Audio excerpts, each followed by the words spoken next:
Alors le problème, c'est que dans les églises, on a un problème, et c'est quelque chose d'ailleurs qui m'a créé beaucoup de tâtonnements. Moi, pour me marier, j'ai tâtonné au moins 10 fois, plus de 10 fois.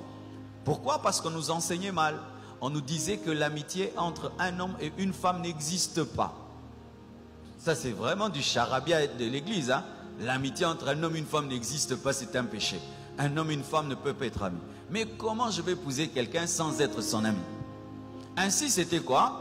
Tu rencontres une sœur, du coup, tu dois lui dire, je vais te marier. Pour que quand on te pose la question, quelle est votre relation, tu puisses dire, c'est ma fiancée. Parce que si tu dis, c'est mon ami, on dit, c'est ta copine.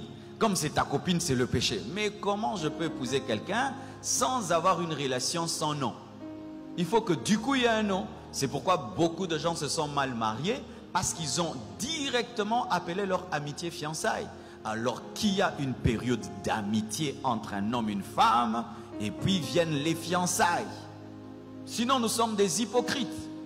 Je ne peux pas rencontrer quelqu'un à l'église, et puis je lui dis, je vais t'épouser. C'est qui que je vais épouser? Il est qui? Je connais son nom, je sais qu'il prêche, mais à part ça.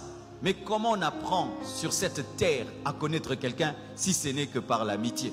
Ainsi, les gens n'ont pas le temps d'avoir de l'amitié et passent des inconnus à des mariés. Et voilà, et c'est dans le mariage qu'on découvre, oh, je ne me connaissais pas, oh, je ne connaissais pas l'autre, oh, si je savais, si j'avais pris du temps, si j'avais observé, si, c'est trop tard, vous avez déjà l'alliance. Alléluia. J'ai rencontré ma femme, et je l'ai épousée 5 ans après. 5 ans après, on était des amis. Comme vous voulez, on me posait des questions, c'est qui? J'ai dit, c'est mon ami. Oh, mais il faut préciser. Pas de précision, c'est mon ami. Alléluia. Le jour que j'ai vu qu'elle me convenait, je lui convenais, 3 mois après, je l'ai épousée. Amen. Parce que, pourquoi durer dans les fiançailles si l'amitié a duré? Nous durons dans les fiançailles parce qu'on n'a pas été des amis. Mais des vrais amis se marient vite. Pourquoi? Ils ont déjà été fiancés sans le nom des fiancés. Vous comprenez ça? C'est pourquoi, chers Africains, changez votre manière d'éduquer vos enfants. Vous allez engendrer des bombes. Amen. Hein? Moi, je suis pasteur. Mon enfant a le droit d'avoir une amie avant de se marier. D'ailleurs, s'il n'en a pas, il veut m'amener une inconnue. Je dis non, non, non, je ne la connais pas. Il faut épouser ton amie.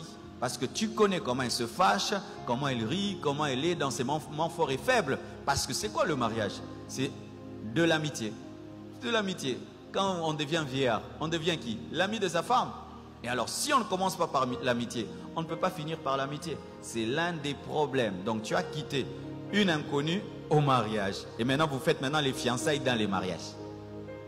Et quand maintenant vous faites les fiançailles dans le mariage, comme on peut rompre les fiançailles, tu te rends compte que si j'avais bien observé, mais je ne l'avais pas épousé, et c'est trop tard. Et beaucoup de chrétiens sont des prisonniers dans leur mariage. S'ils connaissaient ce que je prêche, ils allaient divorcer. Amen.